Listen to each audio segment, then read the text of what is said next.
Okay, so I'm gonna do a repeat video sort of making custom inductors with EM simulations. So we did this as part of the lab for the lecture on Monday, but I think we sort of ran out of time and the recording got stopped around 4 o'clock. So as a result, I am repeating that. So the idea is in this LNA circuit that I have an inductor from the circuit from the library, and then that inductor, when I look at the layout, it's going to jump into the transistor. So I want to actually route something in the way of so maybe let's say I will route something like, go up a bit and then come back, and then that's the inductor I want, so that way I can just keep space here. So if I'm going to do that, I need to create another EM structure. Let's say it's called stage 1 L1. So when I create stage 1 L1, where did that go?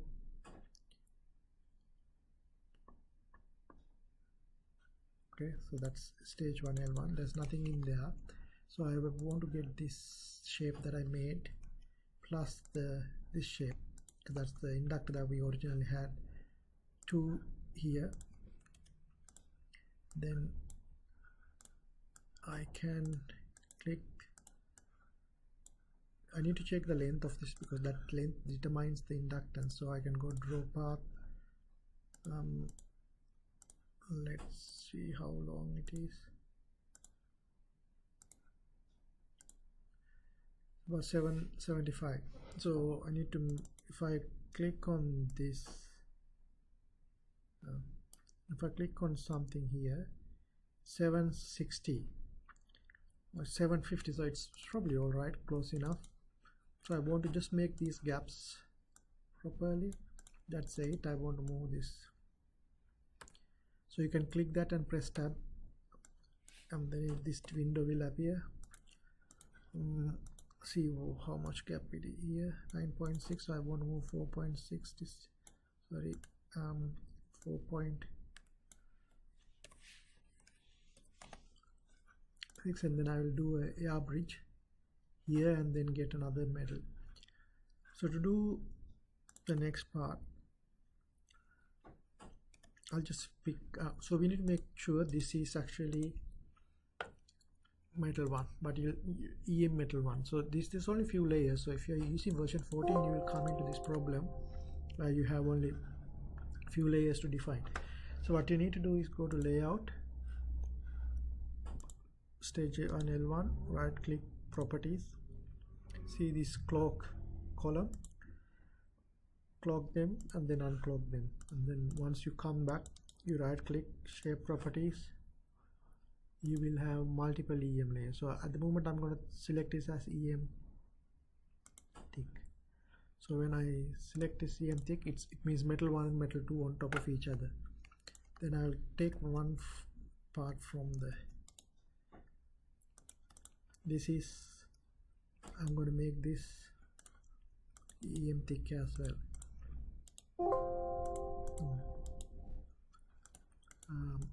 Shape properties, make it EM thick. Now I need to make a air bridge. So air bridge is actually using metal 2 layer. So I'll just pick something, or maybe actually I'll just use this,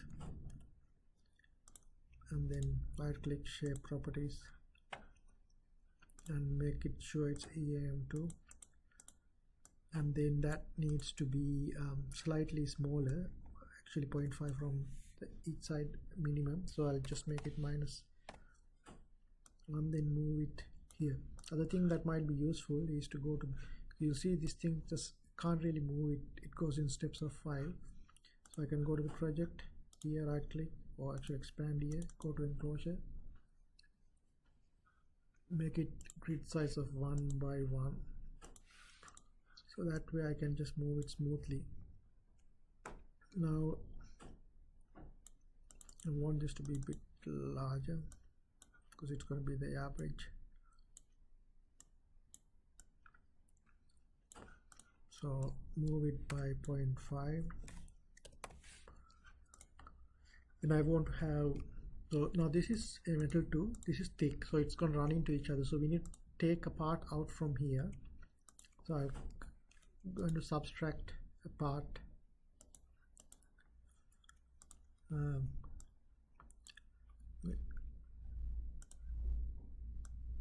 that's minus 0.2 point, and then I'm gonna just subtract this part from this, but I need to make another copy of that just to, and then make it metal 1 so it can go under the average.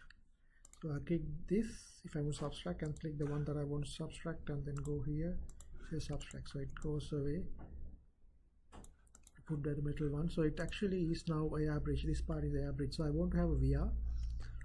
For the VR, I'll just click one, get one of these.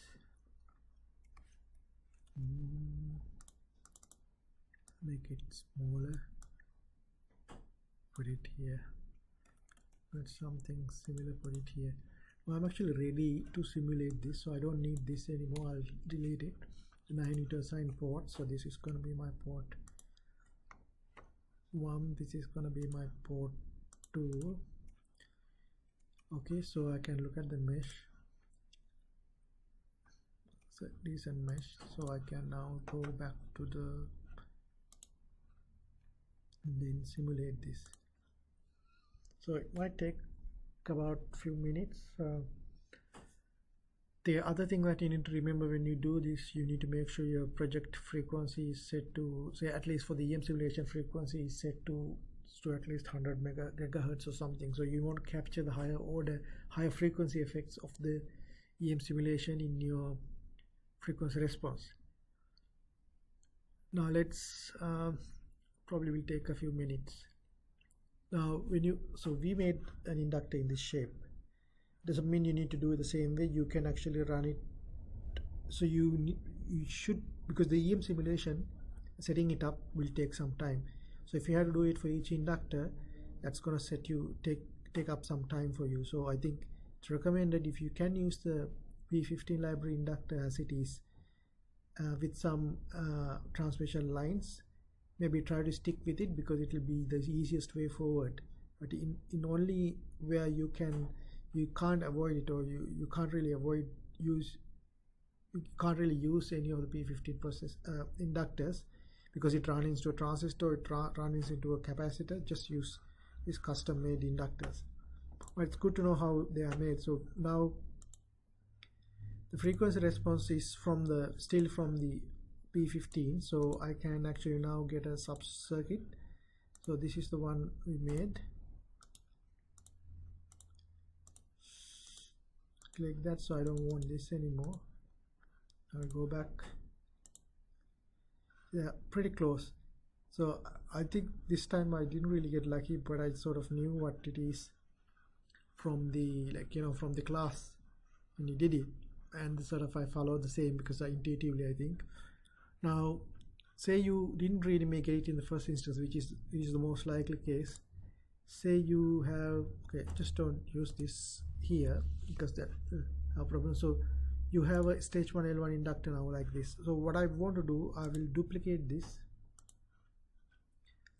I want to fine tune this. I'll rename this, say V2. Now say when I made it initially,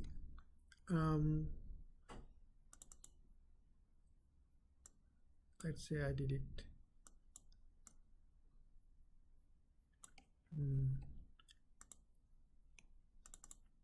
Okay, let's say we do it like this.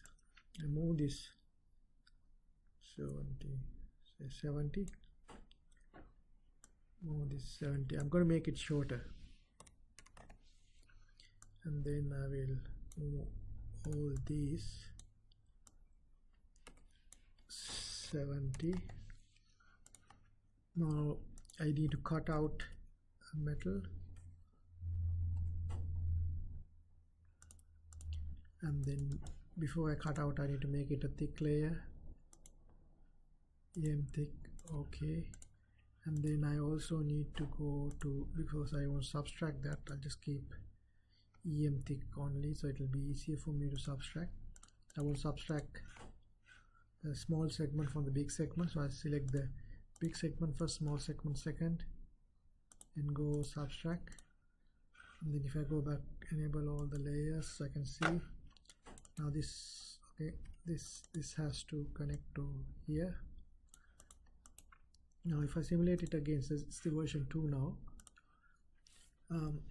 Take again another minute or two, but we will find it will definitely have a different response. Maybe good, maybe bad, but let's see.